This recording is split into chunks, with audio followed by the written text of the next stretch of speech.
হবিগঞ্জের মাধবপুরে বিজিবির চোরাচালান বিরোধী অভিযানে বিপুল পরিমাণ ভারতীয় শাড়ি ও শাল জব্দ করা হয়েছে। ঢাকা সিলেট মহাসড়কে একটি কাভার্ড ভ্যানে অভিনব কৌশলে তৈরি গোপন কুঠুরি থেকে এসব পণ্য উদ্ধার করা হয়। বিজিবি জানিয়েছে, জব্দকৃত মালামালের সিজার মূল্য প্রায় 2,26 লাখ টাকা।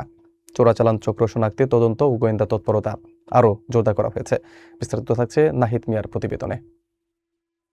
হবিগঞ্জের মাধবপুর উপজেলায় সীমান্তরক্ষী বাহিনী বিজিবির একটি সফল চোরাচালান বিরোধী অভিযানে বিপুল পরিমাণ ভারতীয় শাড়ি ও শাল জব্দ করা হয়েছে। বুধবার ভোরে গোপন সংবাদের ভিত্তিতে হবিগঞ্জ ব্যাটালিয়ন 55 বিজিবির একটি বিশেষ টহল দল ঢাকা সিলেট মহাসড়কের সাতছড়ি তেলিয়াপাড়া এলাকায় বিশেষ অভিযান পরিচালনা করে।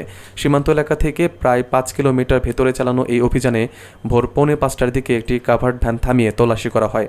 তল্লাশি শুরুতে গাড়িটিতে কাঠে গোড়া ভর্তি বস্তা দেখা গেলেও সন্দেহের ভিত্তিতে সব বস্তা নামানোর পর ভ্যানের বডির ভিতরে তৈরি বিশেষ গোপন কুঠুরির সন্ধান পাওয়া যায়। সেখান থেকে বিভিন্ন ডিজাইন ও উন্নত মানের বিপুল পরিমাণ ভারতীয় শাড়ি ও শাল উদ্ধার করা হয়। বিজিবি সূত্রে জানা গেছে, জব্দকৃত পণ্যের সিজার মূল্য আনুমানিক 2,26 লাখ টাকা। ধারণা করা হচ্ছে, এসব চোরাচালানি পণ্য দেশের বিভিন্ন জেলায় সরবরাহের উদ্দেশ্যে পাচার করা হচ্ছিল। অভিযানের সময় কোনো চালক বা সহযোগীকে আটক করা সম্ভব না হলেও সংশ্লিষ্ট চোরাচালান চক্রের সদস্যদের শনাক্ত করতে তদন্ত ও গোয়েন্দা নজরদারি বাড়ানো হয়েছে। বিজিবি কর্তৃপক্ষ জানিয়েছে, জব্দকৃত মালামাল আইনানুগ প্রক্রিয়ায় হবিগঞ্জ কাস্টমস কর্তৃপক্ষের কাছে হস্তান্তরের প্রস্তুতি চলছে।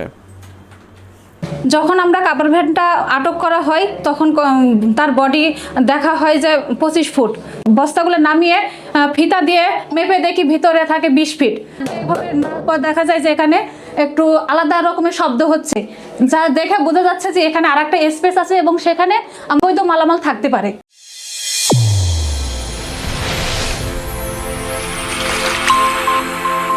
চ্যানেল A1 হৃদয়ের স্পন্দন।